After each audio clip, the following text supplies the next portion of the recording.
Tinanong tayo ng ating solid followers kung paano daw kami naliligo ni Vocal Vlogger.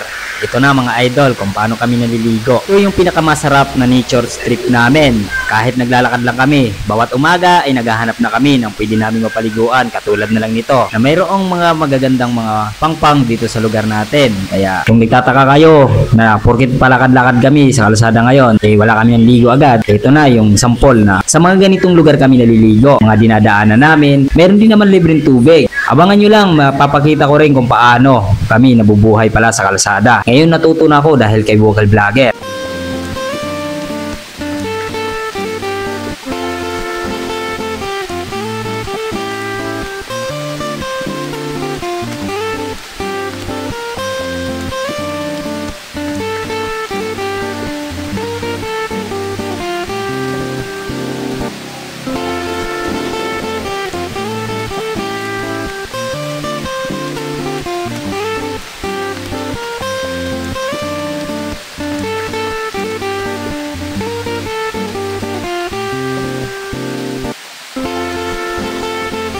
At lulubos-lubusin ko na kung nagtatanong din kayo kung saan kami pati paglalaba ay dito na rin kami. Dito na lahat. Ang hindi lang ay ang pagdumi. Dahil sa mga terminal kami, sa mga istasyon na dinadaanan namin. Pero dito na rin kami. Kaya kung iniisip nyo porkit naglalakad lang kami, eh wala kaming pwedeng paliguan. Maraming choice na pwede kaming maligo ni Vocal Vlogger. Ngayon lang ako nga naglakas ng loob na bawat dinadaanan namin na ganyan, pwede kaming maligo, unom ng tubig. Kung nakita nyo kanina ay kumakain muna ako. Kasi dyan ako kumain at dyan din ako minom. Dahil malinis din yung tubig na yan.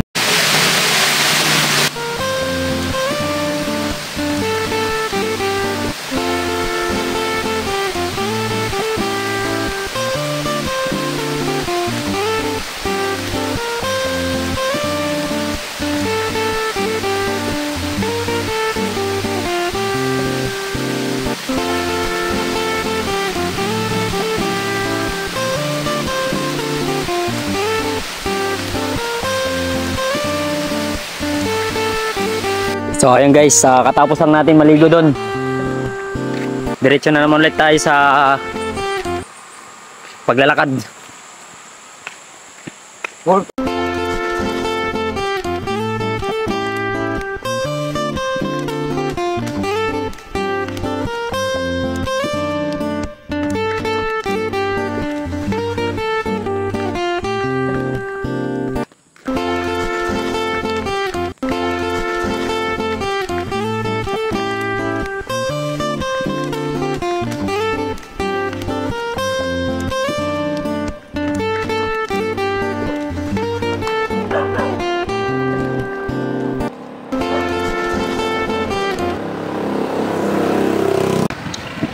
Dahil mga paps, sa mga nagtatanong bakit lagi ako nauuna kay Vocal Vlogger, alam niyo ba yung sekreto? Alam niyo yung sekreto? Dapat madami yung followers niya. Kasi ano, ang totoo lang dyan, kaya nauuna ako kasi ano eh, pag ganyan marami nagpapapicture sa kanya, nauuna na ako ng lakad noon. Kasi kapag sinabayan ko siya, nauuna siya kasi mabilis maglakad. So ang nangyayari, inaabangan ko na marami nagpapapicture sa kanya, tapos yung bibirahan ko na ng lakad na mabilis para para hindi ako maiwan sa lakaran. Ayun, ganun yung ginagawa ko. So ayun, wala pa si Vocal Vlogger kasi ang dami niyang followers dyan, nagpapapicture, nagpano sa video. Kaya kung bakit iniisip nyo minsan nauna ako, ganun yung ginagawa ko. Pero kung talaga sabayan kami, wala. Yung lakad niya, takbo ko, nahirapan ako. Kaya yan, baka malaano na may truck. Dapat si Vocal Vlogger. Papunta pa kami. So ngayon, update tayo. Wala pa tayo sa Calbayog. So ano pa lang, ang oras pa lang, 10 AM pa lang. Isang araw pa yata kami makakaano dating ng Calbayog. So kung taga rito ko, alam mo to. Oh, dito na kami. Hihi. Wala pa si Vocal Vlogger, ayun. Ayun pa lang. Hihi. Sarap. Sarap maglakad. Amo. Calbayog to. Sakop na ng Calbayog. bashers. Charot. Sarap pag may bashers, lalo kung lumalakas.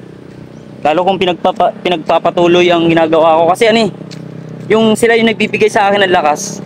Pag binabash din lalo ako, kasi nakakabisit lang eh. Kaya ginagawa ko, tinutuloy ko to. Kasi nung una, nung binabash ako, ayaw ko na talaga sumama kay Wagadagan. Kasi ano eh, parang nakakahiya na. Pero ba't ako mahihiya, no?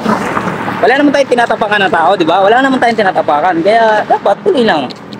Akong pake. Akong pake sa iyo, lalo ka na. Ano? Charot. Ewan ko, huwag ko na i-mention. Dahil pa si Vocal Vlogger. Nakalamang tayo, dami niya followers eh.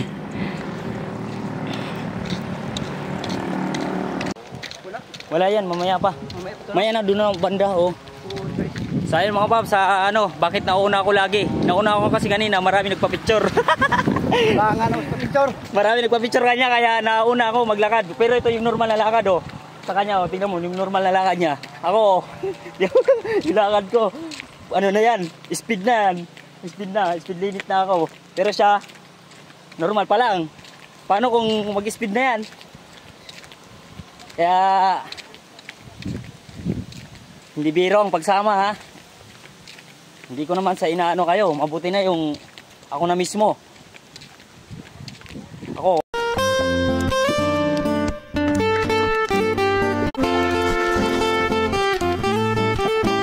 Ha? Sano? Jinsan? Jinsan? Ayan. Daw pa. Si Vocal Vlogger. Ha? Yung kasama ko. So ayun mga paps, pupunta na kami dito. Ito yung pinakamahirap na daan, pagpakyat.